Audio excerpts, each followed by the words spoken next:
You built one of the biggest brands in the nightclub promotion space. Trying to be like the next Jay-Z. Hopefully. I don't think I'm ever going to be in a place where I'm like, oh, I've made it. I think I'm always going to be like, okay, I need to get to the next level. I think I might agree with you on that one. Sponsored by Soho Hotel Toronto, Haute Conversations is hosted by Elizabeth Crisante, CCO and partner at Billboard Canada, Billboard UK, Rolling Stone Quebec, and model at UNIK Models. The main focus in any business is having passion. If you don't love it, it's going to feel like work. It's overwhelming at times. You buy so much and then I had nothing to show for it. So it just all came crashing on me and I was diagnosed with severe depression. You transformed personal pain into your own personal power and fuel. How did you have such, foresight? Some people would sit back and be like, okay, this is what happened and I don't know what to do next. But I said,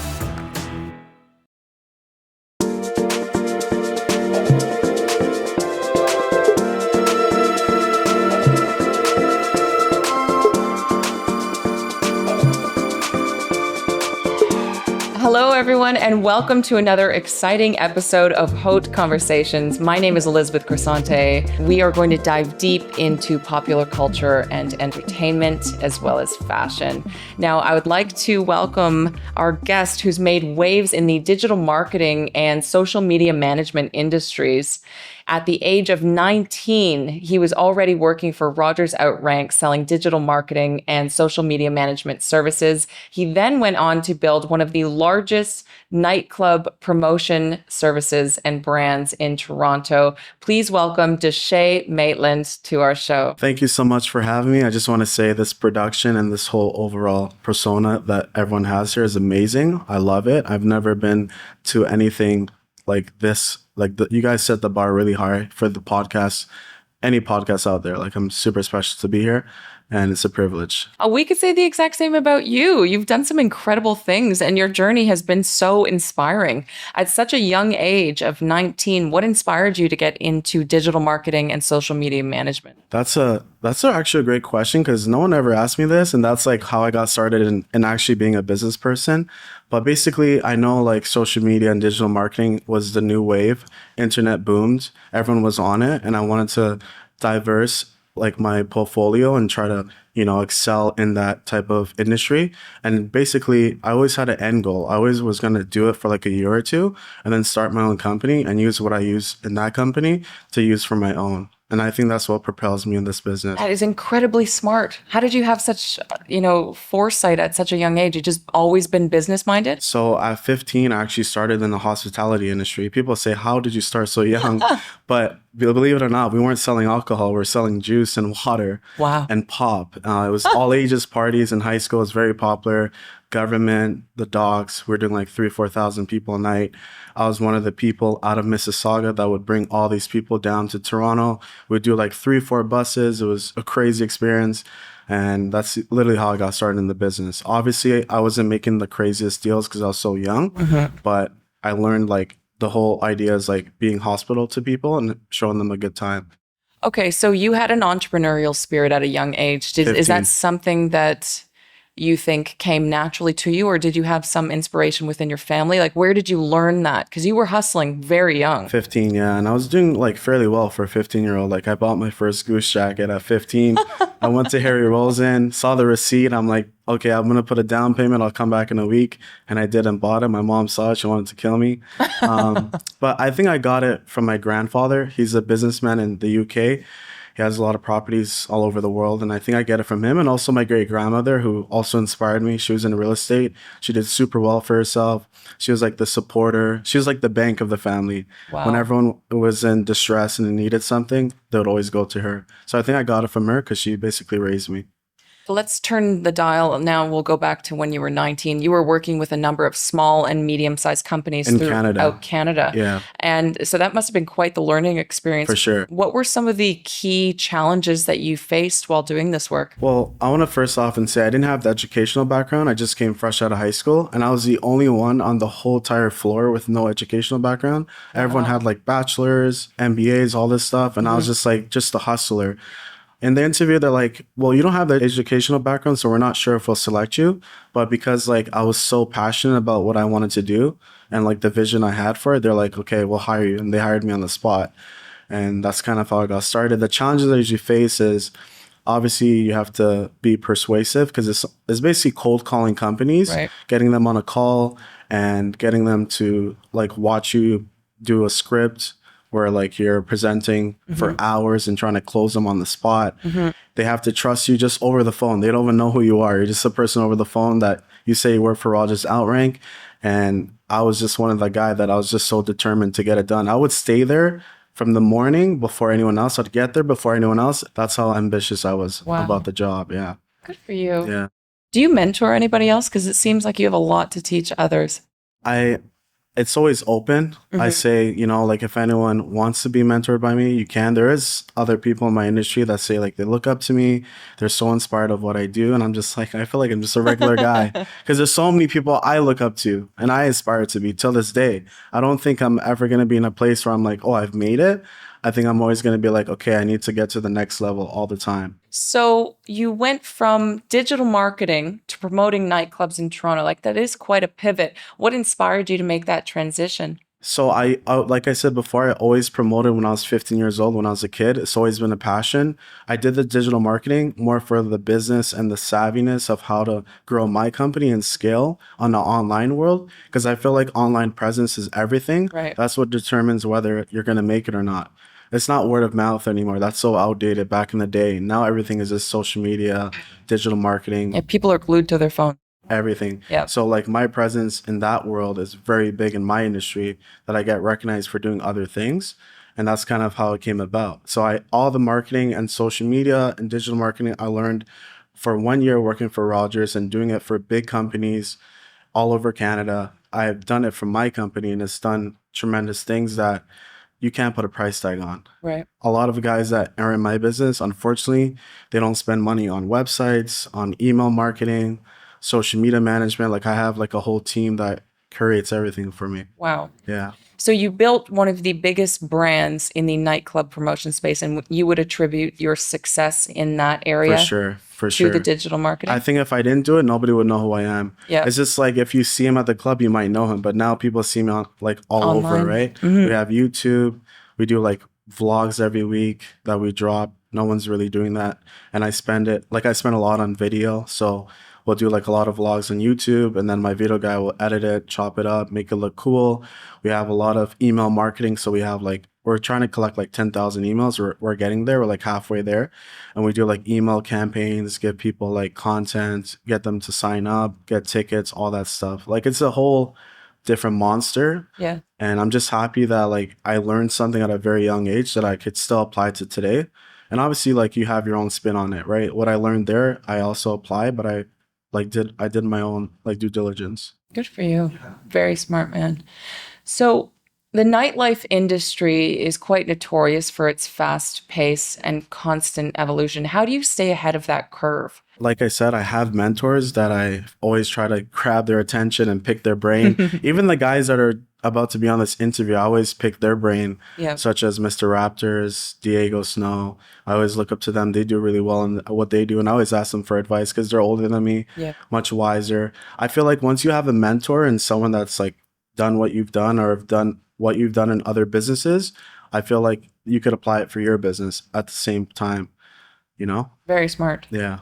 So before we started filming, you and I were discussing other entrepreneurial ventures that you have that you're working on, and you mentioned a vodka. I'd love to hear a little more about it, and I'm sure our viewers would as well. For sure. So I'm actually partnered with really big pharmaceutical guys from China.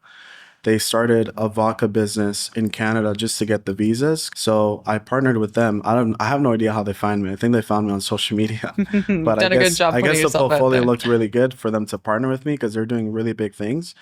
And they basically just gave me the blueprint. They're like, hey, this is what we do, distribution. We do that in China. I think you'd be a fair guy to do it for us because you have a big presence in Toronto and you're already in the club. So I feel like you could use that presence to grow the portfolio. So I acquired it about a year ago and we're in 15 locations in the LCBO. We're actually rebranding and we're raising funds like venture capitalists, and we're going to raise a lot of funds and try to grow the business even bigger. So a promoter that owns a vodka. That's really cool. Yeah. Good for you. I'm trying to be like the next Jay-Z. Hopefully, that's the goal. Bringing it back to digital marketing, how do you see social media evolving in the next 5 years? And how do you think that's going to affect your business? I think a lot of it's going to like AI. I think that's the next wave. Like a lot of companies are already using like robots to replace like actual workers. And a lot of online things are all AI. Like you could ask AI anything. You don't need to like actually do your homework and like put in work. You could just literally question AI and it'll give you the whole entire formula. Yeah. Like it's crazy. So I feel like everything is going in the AI direction, and it's going to have a major impact in business and all different industries, including mine, because it's very fast paced, and I think that's what's going to really take over the field. And how do you think that's going to affect engaging with your audience? Do you think it's going to have a detrimental effect, or do you have to be? I think it might. I think people might use apps to like engage. It's not going to be more personal effect. I do a lot of personal, like a lot of texting, a lot of calling. I do a lot of like in person, like that sells more because, someone just going to an app or going to an online website, it's not as formal. And I feel like if that goes away, the whole personal touch, I feel like not a lot of people are going to want to do it anymore. I agree. Yeah. I agree. With respect to your entire journey as an entrepreneur, are there any struggles or hurdles that you've overcome that you have, deep life lessons from that would help any one of our viewers that are on a similar entrepreneurial For sure. journey? So actually, the year I was at Rogers Outrank, my great grandmother passed away from cancer, and she was my world. Like I didn't really expect her passing away, even though that was the reality. She was getting old. She's in her 90s. Wow. So she lived a long life. And at the time, I didn't see it as that. I saw it as like, she's my superhero. Like, she's going to live forever because that's what everyone thinks, right? And she passed away, unfortunately. I was in the hospital bed day and night, just putting in the hours, sitting down with her. She passed away. And then my best friend passed away in an accident just randomly during Christmas. So that all happened in 1 month.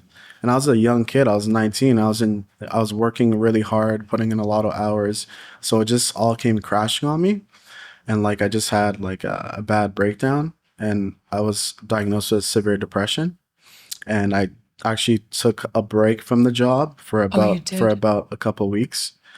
And then I went back to it and I wasn't feeling it. So I literally left it. And then I was thinking to myself, what am I going to do now?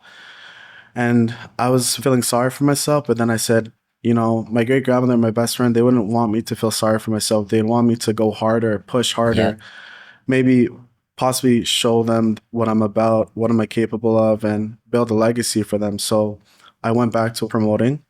And that year, 2015, I registered my company, Dynasty. Wow. And 10 years later, here I am still doing it on a way bigger scale than I ever thought it would. And I can only imagine the next 10 years. So I think that pivot where I was like not feeling sorry for myself, because some people would sit back and be like, okay, this is what happened and I don't know what to do next. And that could affect their whole entire future. But I said, like, I'm just going to work harder and just let it motivate me and inspire me to do bigger and better things.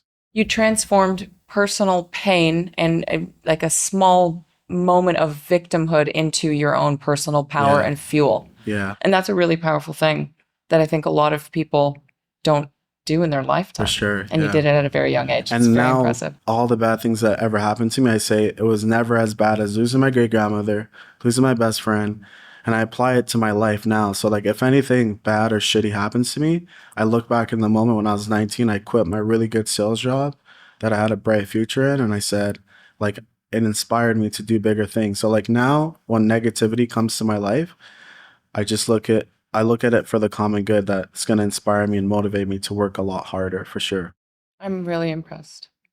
Now, to our viewers that are watching that want to become entrepreneurs like yourself, what is a piece of advice that you would have for them that if they wanted to start their own brand in a similar field, whether digital marketing, nightlife? Anyone can relate to this, just like Steve Jobs. He's one of my biggest idols, great businessman, great entrepreneur. He said the main focus in any business is having passion. If you don't love it, it's going to feel like work. And it's very hard.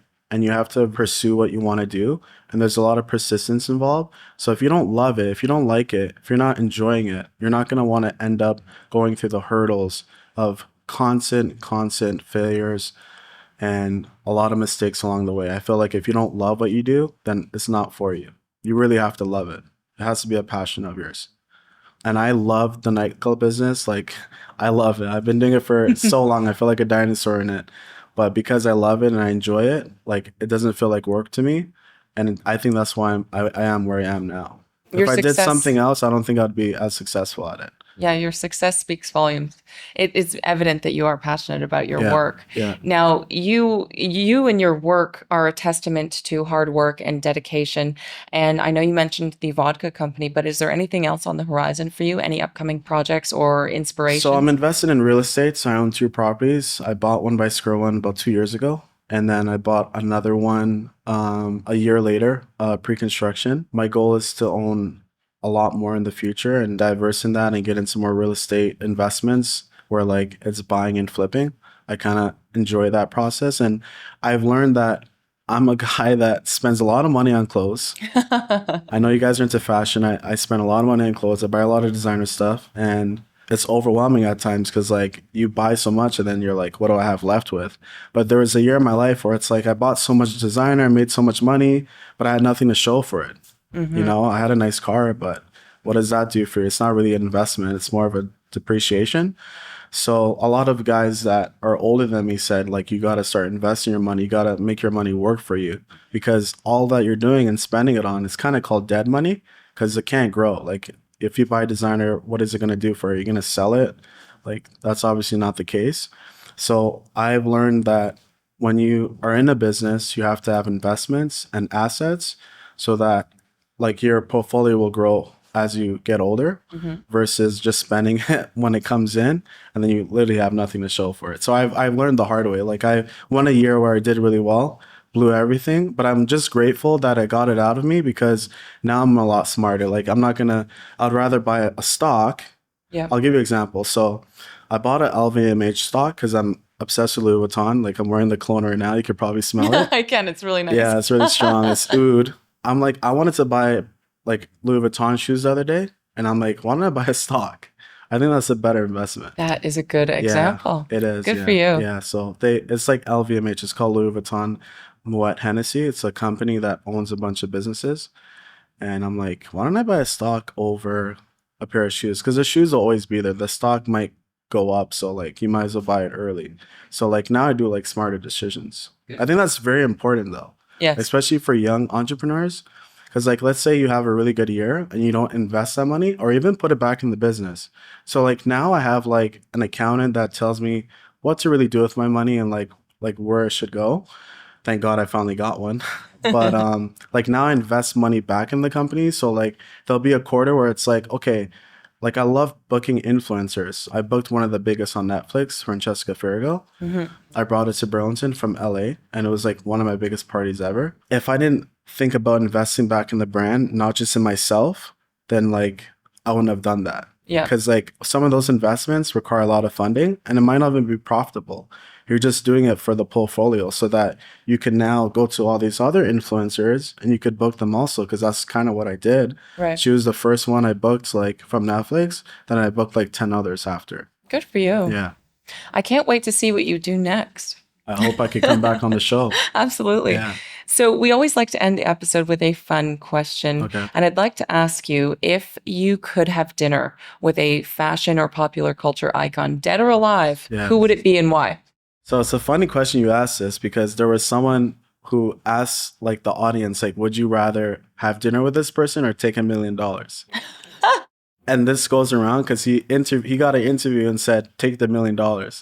But it would definitely be Jay-Z, because he comes from humble beginnings, and what he did in the rap game, like he's an icon and mogul, and he also like built a brand around spirits and champagne. So I think it's super inspiring what he did, and that kind of like motivates me to get on that level too. So definitely Jay-Z, he's the GOAT. You know what? I think I might agree with you on that one. He's pretty amazing. And he has like the baddest girl in the game too. Shout out to Beyonce. Queen Bee. Yeah. Well, thank you so much for your time. Thank you It's been for an having me. absolute pleasure. You're a great You are host. an inspiration. Thank you. Thank you to all of our listeners for tuning in. Please remember to like and subscribe so we reach more fashion and entertainment-focused viewers like yourselves. I'd like to thank our partner and sponsor, Soho Hotel, for continuing support and making this episode possible. Please tune in for some more Haute Conversations next week. Thanks so much.